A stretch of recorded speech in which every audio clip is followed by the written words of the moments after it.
Hello everyone. In the wake of a recent trial and letter to President Joe Biden, WNBA superstar Brittney Griner is still in a prison in Russia on drug charges, facing potential 10-year conviction if found guilty. The story of Brittney Griner's situation is heart-wrenching, especially on the 4th of July, a holiday normally dedicated to celebrating freedom. Griner, who voted for Joe Biden in the 2020 election, wrote a letter directly to the president in March. In her letter, the 31-year-old athlete described her terror at being locked in a prison in Russia with no help and feeling like she may never get out alive. She begged the president, "Please don't forget about me."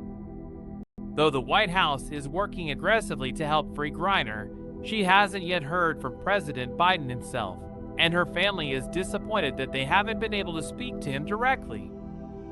Russian authorities arrested Griner in February at a Moscow airport, accusing her of being caught with hashish oil in her luggage.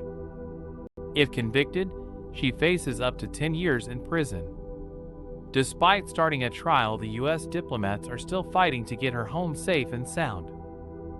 The U.S. government, along with Secretary of State Antony Blinken, is making an effort to help free all U.S. citizens wrongfully detained overseas, including Brittney Griner and Paul Whelan. Congressman Colin Allred has been heavily involved in advocating to get Griner freed, with a bipartisan resolution in the House of Representatives being passed in May. It's truly heartbreaking that Griner, who shows so much courage, will be spending this 4th of July in a Russian jail instead of celebrating.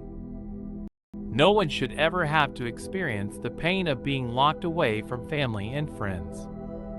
Let's hope that Griner's plea to President Joe Biden, who she supported and voted for, will be heard and she'll be able to reunite with her family and friends soon.